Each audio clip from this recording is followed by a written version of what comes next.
All right, so we want to find some induced current. That's pretty crazy. We're using Faraday's law here, and the idea here is that we have this magnetic field going into the page. And first, the process is calculate the flux. And that means you take B and you times it by the area. And in this case, that's going to be 8t squared minus 4t cubed.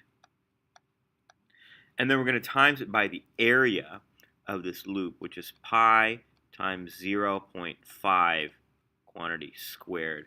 And what I'm going to do here is I'm going to do kind of a mixture of math, since this is just a G period problem. I'm going to write this as B times A. Whoops. It's just going to equal pi.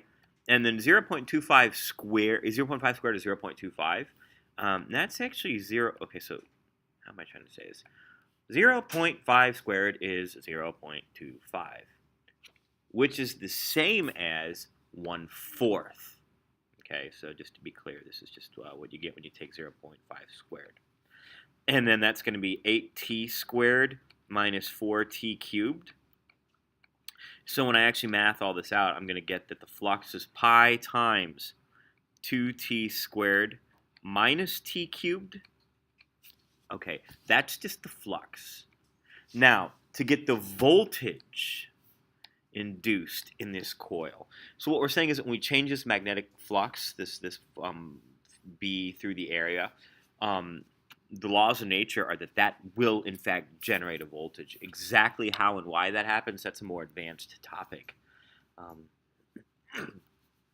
It's just one of the properties of magnetic fields.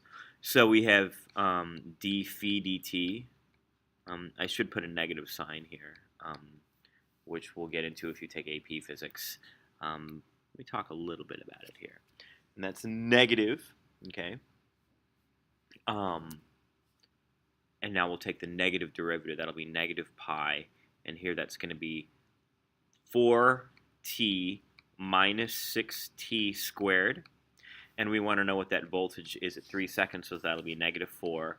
Okay, 12 minus, and this is t squared is 9, so 6 times 9 is 54. So we end up getting negative pi times negative 42. So the voltage induced actually ends up being 42 pi volts. If you want a number on that, that's going to be like 130 something volts. Now, to get the current, we're going to get I is V divided by R. So that's going to be 42 pi divided by our resistance, which is 40 ohms. So when we actually work out this number, I'll actually just throw it in. It's going to be 3 or 4 point something. And that's going to work out, 3.3 amps worth of current. Now, the bonus question is, which way does this go? So at 3 seconds, let's be clear. Let's actually calculate the value of the flux at 3 seconds. Like that change in flux at 3 seconds is, it's a negative change in flux. So that means that this magnetic field is actually getting more negative, meaning it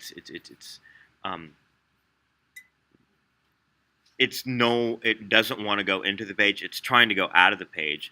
And so what that means is that the wire is going to try to produce field into the page. So the bonus answer is that we're actually going to get a clockwise current. If you can actually show that using the right-hand rule, that's like +2 points. Bonus. All right, so that's question 8. We'll move on to the last question.